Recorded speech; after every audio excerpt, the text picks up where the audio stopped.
It is. Father Freddy here, chaplain of the Catholic Newman Center at Angelo State University, and so we're talking about Lent today and what it is, and we're currently at Mardi Gras, or as we like to call it, Big Back Tuesday.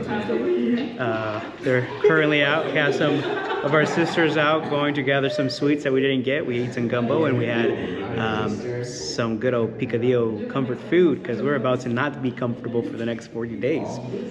I want to say for myself for Lent, I really want to do a radical availability.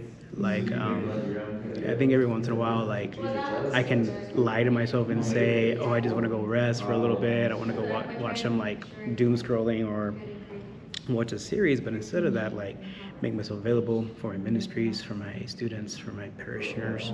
Let them know that I'm there for them.